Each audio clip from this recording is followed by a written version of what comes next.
Okay, listener, let's jump back in time today. We're going deep into Hollywood, specifically 1965. Yeah, fascinating year. We've got this source, 1965's top 5 Hollywood blockbusters, and we're basically trying to figure out, what really made a film a smash hit almost 60 years ago. hmm I'm really interested to see what these numbers actually show us. And it's important right off the bat to get the context. These are worldwide grosses we're talking about, Okay. based on production budgets. Yep. And this is the crucial bit. They are totally unadjusted for inflation. Right, so raw 1965 dollars. Exactly. Gives you a kind of pure snapshot of that moment. Yeah.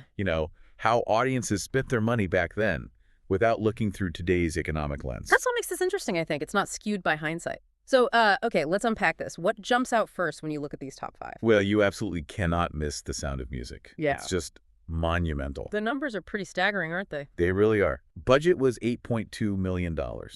Okay, not tiny, but That's gross. the gross was an incredible $286.2 million worldwide. Wow. So it wasn't just a success, it was like a cultural event. Totally. It just dwarfed everything else.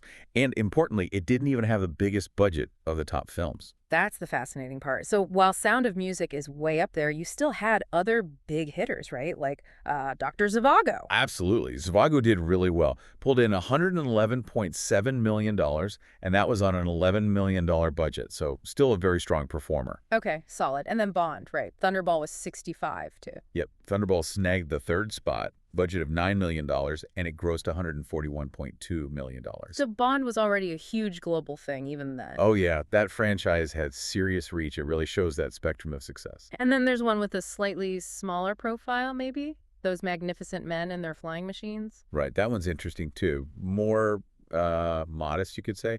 Budget was $6.5 million. Okay. And it grossed $31 million. Respectable, solid return, but not in the same ballpark as the top three. Shows you didn't always need a massive budget to do okay. But then, okay, here's the twist, maybe. The Great Race. This one kind of flips the script a bit. It really does.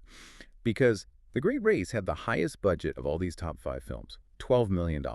12 million back then was a lot of money for a movie. A huge investment. And yet, it had the lowest gross on this list, Okay. only $25.3 million.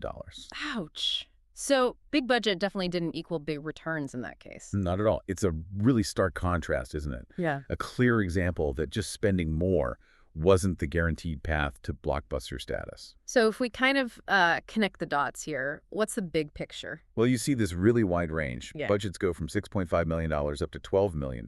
That's almost double. Okay. But the grosses, they go from $25 million all the way up to that almost $290 million for Sound of Music. The spread there is just enormous. It paints a really vivid picture. Sound of Music is like this outlier phenomenon, hitting a nerve with audiences in a massive way that went way beyond just production scale. Exactly. It suggests that, emotional connection, maybe the story, the music, Yeah. that resonated more powerfully than just spectacle, at least in terms of pure profit. And The Great Race is the counterpoint. Proof that a big budget doesn't automatically capture the audience's imagination or wallets. It underlines how unpredictable audience taste can be. It really does. And what's so fascinating, I think, is using these unadjusted figures, they give us this raw insight into what people actually valued at that time. Yeah, before decades of inflation and critical reevaluation kind of cloud things. Precisely. It helps reveal what truly drove popularity back then, maybe beyond just the cost of making the film. It tells you something about the culture. Absolutely.